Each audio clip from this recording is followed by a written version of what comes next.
ជនសង្ស័យម្នាក់ដែលធ្វើសកម្មភាពឆក់កាបូបនឹងទូរស័ព្ទពីបងប្អូនជីវរដ្ឋតាមដងផ្លូវឥឡូវនេះត្រូវបានកម្លាំងសមត្ថកិច្ចជំនាញផ្នែកព្រំប្រទានកម្រិតធ្ងន់នៃក្រសួងមហាផ្ទៃបានធ្វើការប្រដេញចាប់និងឃាត់ខ្លួនបានហើយតាមការបញ្ជាក់ពីកម្លាំងសមត្ថកិច្ចនៃក្រសួងមហាផ្ទៃលោកបានបញ្ជាក់មកហើយថាជនសង្ស័យខាងលើបានធ្វើសកម្មភាព2ដងក្នុងរយៈពេលត្រឹមតែ1ម៉ោងតែប៉ុណ្ណោះដោយជនសង្ស័យខាងលើបន្ទាប់ពីបានធ្វើសកម្មភាពឆក់កាបូបក៏ដូចជាទូរស័ព្ទពីបងប្អូនប្រជាពលរដ្ឋហើយក៏ធ្វើដំណើរបន្តទៅមុខទៀតឃើញឱកាសល្អជនសង្ស័យខាងលើក៏បានធ្វើសកម្មភាពឆក់កាបូបនិងទូរស័ព្ទពីបងប្អូនប្រជាពលរដ្ឋជាបន្ត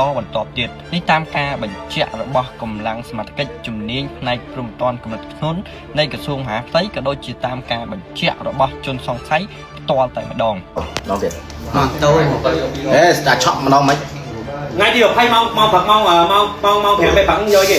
ម៉ោង5ពេលព្រឹកម៉ោង5ព្រឹកហ្នឹងយកនេះយកកបោបានអូប៉ូឲ្យលុយ100000នៅណានៅចំไหนណានៅ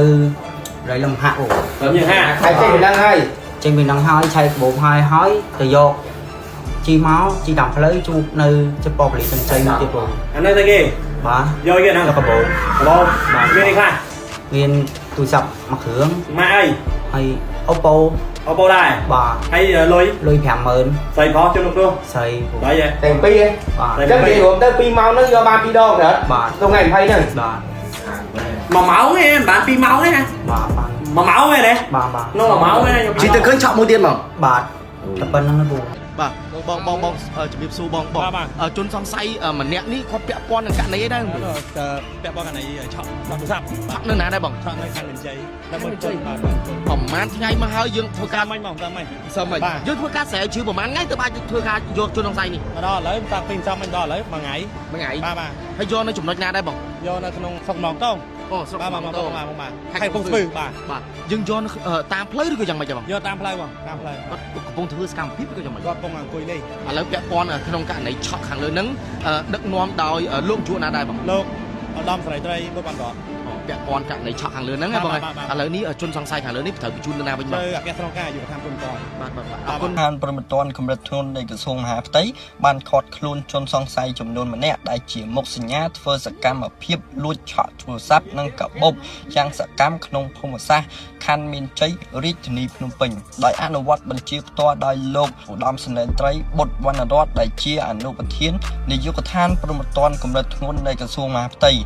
លោកបានដឹកនាំកម្លាំងនៅក្នុងការចុះបង្ក្រាបជនសង្ស័យម្នាក់ដែលបានធ្វើសកម្មភាពលួចឆក់កាបូបនិងទូរស័ព្ទដៃពីបងប្អូនប្រជាពលរដ្ឋយ៉ាងសកម្មនៅក្នុងមូលដ្ឋានសង្កាត់បឹងទំពូនទី1ខណ្ឌមានជ័យរាជធានីភ្នំពេញជុំវិញករណីខាងលើនេះកម្លាំងសមត្ថកិច្ចជំនាញផ្នែកព្រំប្រទានកម្រិតធ្ងន់នៃក្រសួងមហាផ្ទៃបានធ្វើការឃាត់ខ្លួនជនសង្ស័យចំនួនម្នាក់ស្ថិតនៅក្នុងចំណុចភូមិសុបិន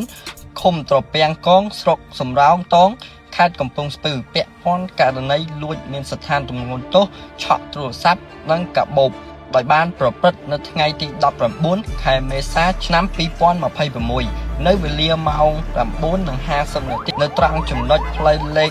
73 BT ភូមិចម្រើនផលសង្កាត់បឹងទំពូនទី1ខណ្ឌមានជ័យរាជធានីភ្នំពេញជនសង្ស័យខាងលើមានឈ្មោះថាហៀងឧត្តមភេទប្រុសអាយុ23ឆ្នាំជនជាតិខ្មែរសម្ភារៈដែលដកហូតបានរួមមានម៉ូតូមួយគ្រឿងម៉ាក Honda C025